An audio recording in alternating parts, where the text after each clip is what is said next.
Hello. আমি যেটা নিয়ে ডিসকাস করব সেটা হচ্ছে কানাডার হাউজিং নিয়ে। মানে কানাডাতে কেউ যদি বাড়ি কিনতে চায় কিংবা কেউ যদি প্রথম কানাডাতে এসে রেন্ট নিতে চায় কোনো বাড়ি, সে স্টুডেন্ট হোক কিংবা কোনো অফিস এমপ্লয়ি হোক কিংবা অন্য কোনো পারপাসে আসুক কানাডাতে, সে বাড়ি ঘরের খোঁজ কোথা থেকে পাবে, এখানকার হাউজিং কিভাবে হয়, নেওয়া হয় এবং কোন কোন ব্রোকারের মাধ্যমে এই জিনিসগুলো করা হয়, এবং এখানের যে রিয়েল এস্টেট কোম্পানিগুলো রয়েছে যারা আর কি রিয়েল এস্টেট বিজনেস করছে, তারা কিভাবে কি করে। রিয়েল এস্টেট বিজনেসের জন্য শুনেছি এখানে লাইসেন্সের দরকার আছে। তো লাইসেন্সগুলো কোথা থেকে পাওয়া যায় এবং তার জন্য কি পড়াশোনা, একটা সার্টিফিকেশন করতে হয় না, আমি যতটুকু জানি আমার নলেজে। তো আমরা আজকে সেই ব্যাপারে একটুখানি ডিসকাশন করব। ইন্টারভিউ আজকে আমরা নিতে চলেছি যিনি রিয়েল এস্টেট বিজনেসের সাথে যুক্ত, উনি ইন্ডিয়ার পাঞ্জাব প্রভিন্সে ছিলেন। আপনারা আমার সঙ্গে থাকুন এই ইন্টারভিউতে। আপনারা পুরো ভিডিওটা প্লিজ দেখুন, রিকোয়েস্ট করছি। আপনারা অনেক ইনফরমেশন পাবেন রিগার্ডিং কানাডার হাউজিং, মানে কানাডার রিয়েল এস্টেট বিজনেস সম্পর্কে এবং কানাডার বাড়ি কেনা বেচা সম্পর্কে অনেক ইনফরমেশন পাবেন। আমি বললাম যার সাথে আপনাদের পরিচয় করিয়ে দেবো, তিনি আমার সামনেই আছেন। তার নাম হচ্ছে সুখজিন্দর সিং। হ্যালো। তো আমার ফার্স্ট কোশ্চেন যেটা হবে ওনাকে, সেটা হচ্ছে গিয়ে কানাডাতে এখানে অনেকেই রিয়েল এস্টেট বিজনেস সম্পর্কে জানতে আগ্রহী। তো ওনার কতটা এক্সপিরিয়েন্স আছে এবং কী কীভাবে রিয়েল এস্টেট যদি কেউ বিজনেস করতে চায় তাহলে রিয়েল এস্টেট বিজনেসের কী কী মানে কিভাবে से रियल एस्टेट बिजनेसमैन होते पारे। तो हमें फर्स्ट क्वेश्चन, आपका कितने साल का मतलब एक्सपीरियंस है ये रियल एस्टेट बिजनेस में?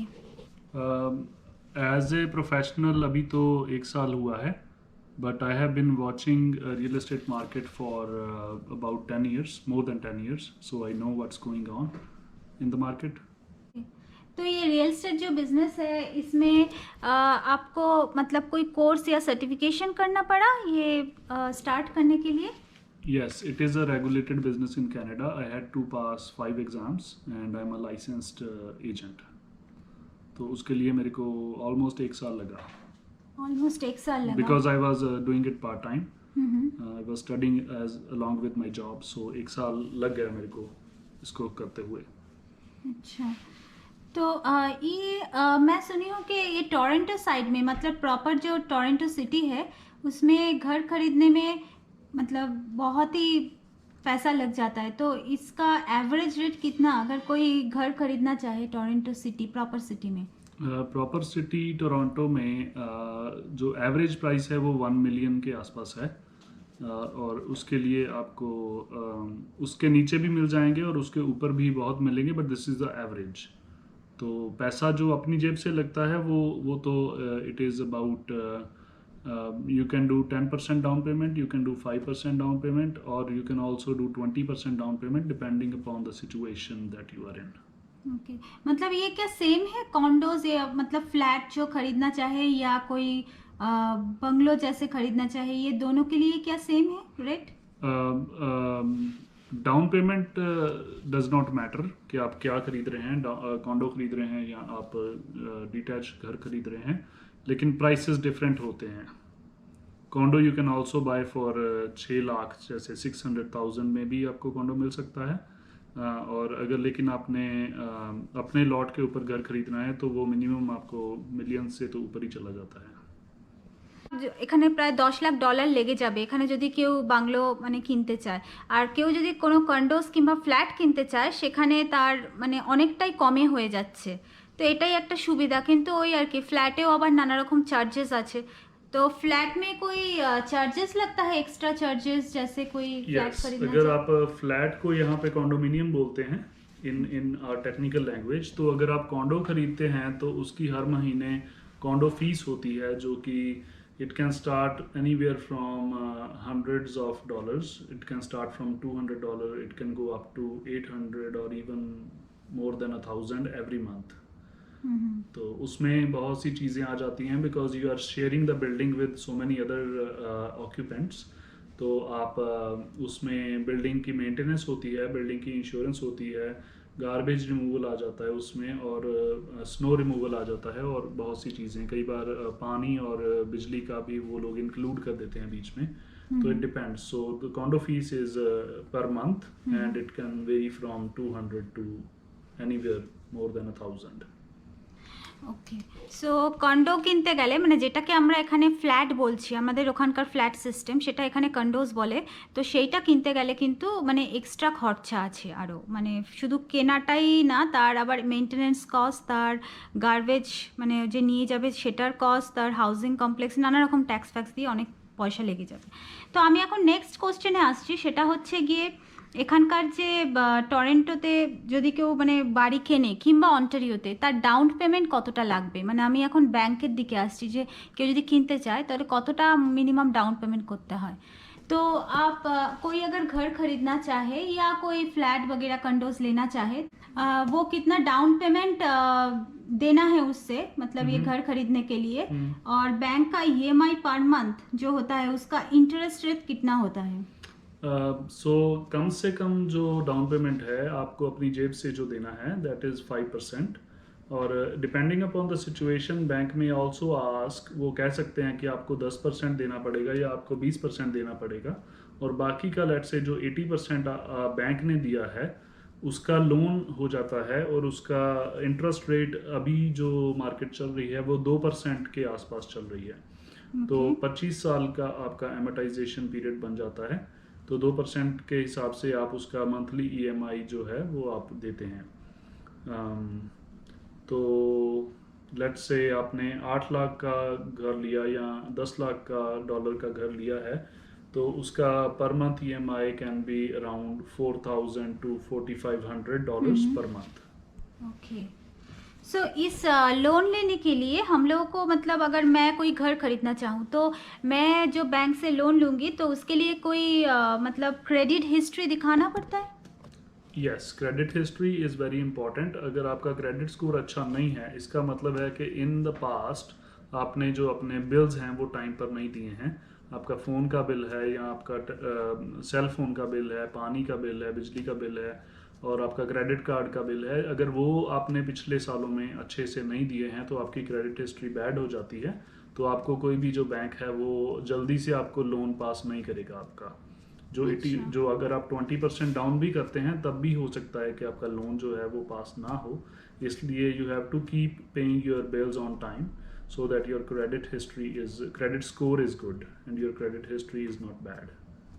ओके, तो ये स्टूडेंट लोग या कोई विजिटर कोई कनाडा में आए तो वो लोग भी क्या घर खरीद सकते हैं इसमें? Yes. अच्छा जी बिल्कुल. जो फॉरेन नेशनल्स हैं वो कनाडा में घर पहले भी खरीदते थे, अब भी खरीद रहे हैं, लेकिन the market was because of some foreign investors there was a bubble being created in the market, जिसकी वजह से गवर्नमेंट ने एक टैक्स लगाया है, फॉरेन बायर टैक्स. तो आपको 15% उस पे टैक्स देना पड़ता है इन द टोरंटो एरिया और इन द GTA एरिया.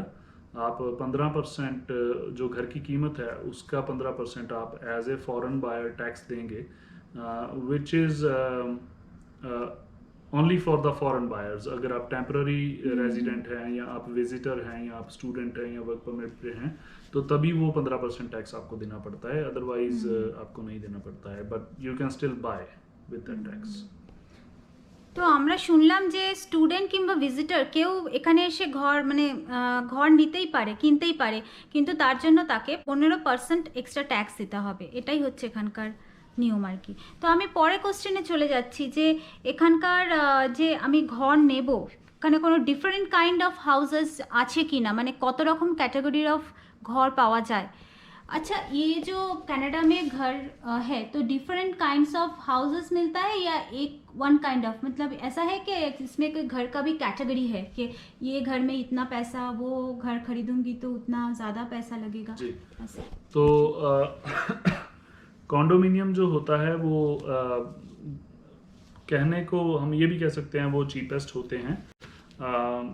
उसके बाद टाउन हाउसेज आते हैं जो कि एक के साथ दूसरे जुड़े हुए होते हैं एक ही लाइन में, उसको रो टाउन हाउस भी बोलते हैं. और उसके बाद सेमी डिटैच आता है, जैसे दो घर आपस में जुड़े हुए हैं, उनका एक साइड पे तो खुली जगह है लेकिन दूसरी साइड पे वो उनकी दीवार जो है वो जुड़ी हुई है, उसके बाद डिटैच घर आता है जिसके चारों तरफ आपके पास विंडोज़ हैं और खाली जगह है। तो उसका जो डिटैच का प्राइस जो है वो सबसे ज़्यादा होता है, और जितना नया घर मिलेगा आपको, जितना बड़ा घर मिलेगा, उतना प्राइस उसका ज़्यादा होगा। अच्छा, ऐसा स्क्वायर है। फीट के हिसाब से उनका साइज पर जो स्क्वायर है फीट। पर स्क्वायर फीट साइज होता है, और लॉट का भी साइज होता है। जैसे कोई लॉट है वो 40 फुट उसका फ्रंट है और 120 फुट वो बैक है, तो it is a good size, it's a standard size of lot here. But you can also find bigger lots जो 100 फुट फ्रंट भी हो सकता है, 300 फुट पीछे भी हो सकता है। If you go to the countryside you will find the lot size in acres. Acres. 1 एकड़ का, 3 एकड़ का घर भी है, मतलब उसका लॉट इतना बड़ा है, उसके अंदर जो घर है वो स्क्वायर फीट में भी होगा। अच्छा। It can be 2000 square feet, it can be 3000 square feet. Hmm. या दैट इज कॉल्ड एकरेज।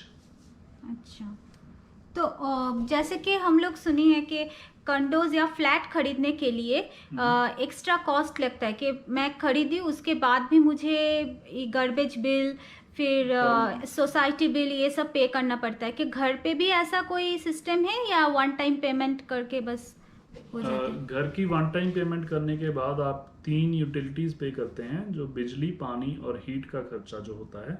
उन 3 के अलावा आप इंटरनेट होगा आपका, और वेल वो तो आपकी मर्जी है आप इंटरनेट लगवाते हैं या नहीं, but it has become a necessity these days. तो उसके अलावा you don't pay to any society but you pay to the city, जो जिसको म्यूनिसिपल कॉरपोरेशन इंडिया में बोलते हैं। आप उसको एक तो प्रॉपर्टी टैक्स पे करते हैं, और वो गार्बेज वगैरह भी वो आपका लेके जाते हैं, और उसी प्रॉपर्टी टैक्स में से जो है वो स्कूल को भी पैसे जाते हैं। आपके बच्चे यहाँ पे फ्री में पढ़ते हैं। अच्छा, public school is free here. Free, okay. और ये अगर कोई दूसरा प्रोविंस में, जैसे कि कोई ओंटारियो के बाहर कोई घर खरीदना चाहे, जैसे कि सस्केचुअन हो या एल्बर्टा हो, ये सब प्रोविंस में कितना क्या प्राइसेस रेट वैरी करता है ओंटारियो से? थोड़ा सा कम या ज़्यादा होता है हाउसिंग का price? Housing prices very. Toronto is बहुत महंगा है। अगर आप एवरेज ऑफ ओंटारियो देखते हैं तो ये 6 लाख के आसपास है, और average 6 lakh dollar. 6 lakh dollar.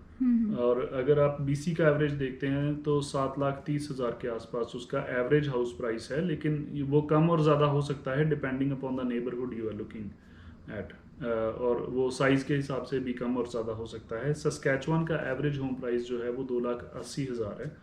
तो कम से कम घर जो है रहने लायक आपको 3 लाख डॉलर के आसपास मिलता है, 3 कम से लाख कम डॉलर जी।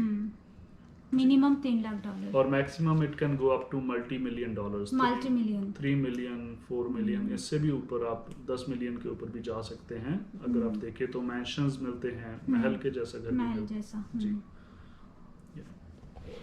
তো আমরা আজকে দেখে নিলাম যে কীরকম কি প্রাইস রেট এখানে কানাডাতে, মানে কেউ যদি ঘর নিতে চায়, কিনতে চায়, তো তার ব্যাংক স্টেটমেন্টে কি কি থাকতে হবে এবং কি কি লাগবে, তার জন্য কীরকম কি ইন্টারেস্ট রেট ব্যাংকের, সব কিছুই জেনে নিলাম।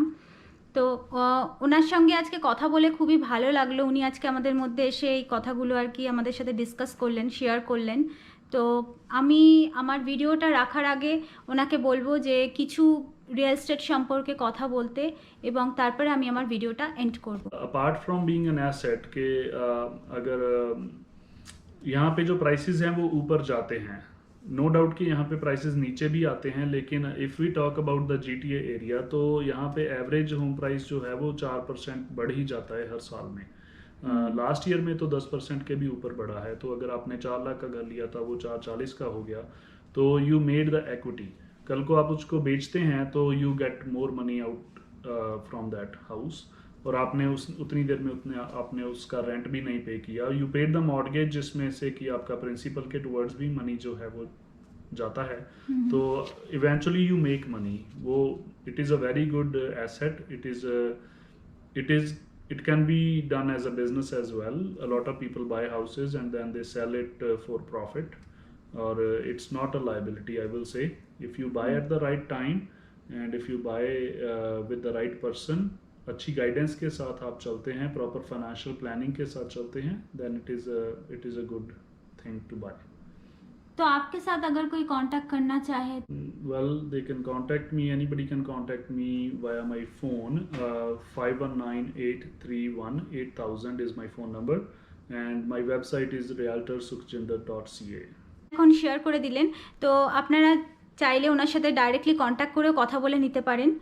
ডিসক্রিপশনটা থাকবে, সেই ডেসক্রিপশন বক্সেও আমি আমার সমস্ত লিংক শেয়ার করে দেবো, আপনারা ওখান থেকেও সমস্ত কিছু ইনফরমেশন পেয়ে যাবেন। তো আমি এখন আমার ভিডিও এখানেই শেষ করছি, আবার আমি আমার পরবর্তী ভিডিও নিয়ে আপনাদের সামনে আসবো, আমার সঙ্গে থাকুন, বাই।